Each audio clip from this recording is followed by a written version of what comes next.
yourself. Welcome to a wild and wacky Wednesday night. You never know what the topic's going to be.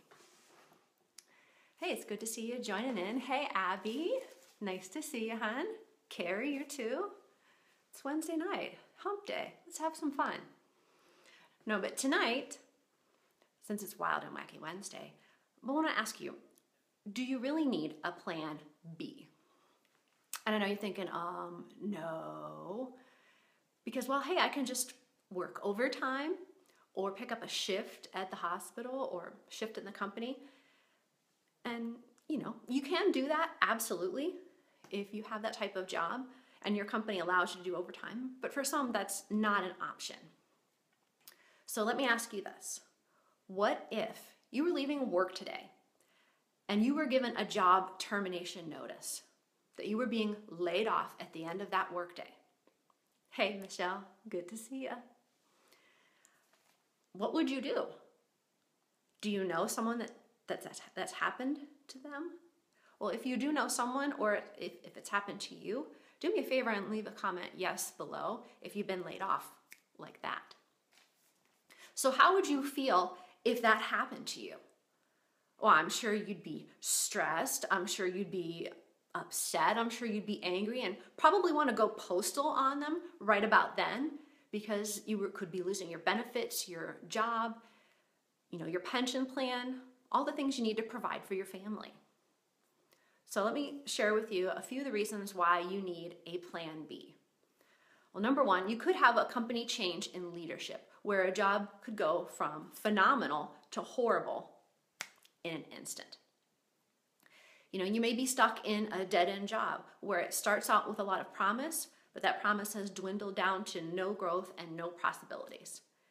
You could be stuck in a jumpy industry where you never know if the company is going to close their doors unexpectedly due to the economy, like the Limited or Sports Authority, and as well as others that are closing stores. It could just be a bad fit. You may have invested thousands of dollars. Hey, Drew, nice to see ya. But you may have invested thousands of dollars to obtain your college degree in your chosen field, and it ends up that you hate your job, and this is not what you want to do with your life.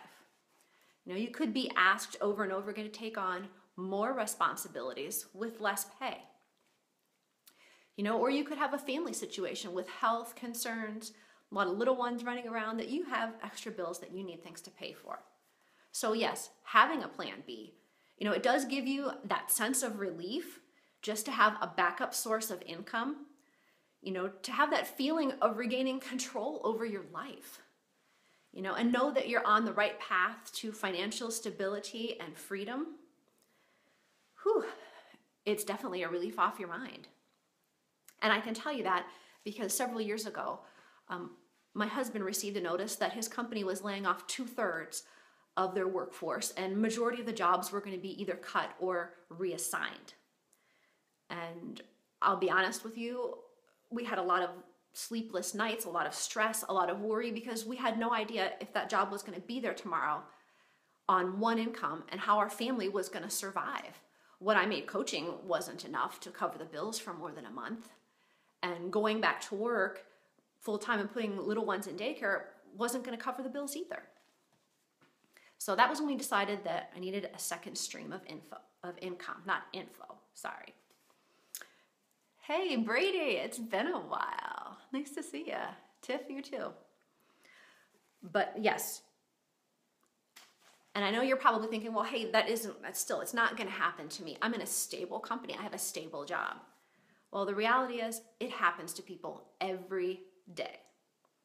So think of it this way, and this is how a mentor explained it to me, that if you're an employee somewhere, you have a target on your back because somebody else above you signs your paychecks.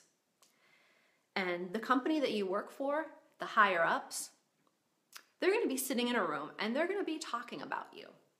And they're going to say, do we really need to pay this person X amount of money? Isn't there a way that we can potentially change the compensation plan to, or a way to find someone that they can hire for for half of what they pay John or Jane Smith, who can do about 60% of the same good work. Yeah, that happens every day. It's called corporate America. And I know this has happened to a lot of my friends recently. So I hear you, I feel you. So if you want to start replacing an uncertain income, add additional cash flow to your family's budget, comment just the capital letter B below, or feel free to PM me.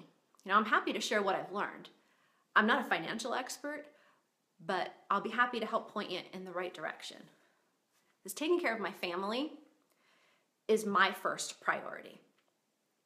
That's why I needed and started a plan B, to just take that worry and stress out of the equation before it was too late. Thanks, Michelle. Hey, Joe, nice to see you. So I will catch you later.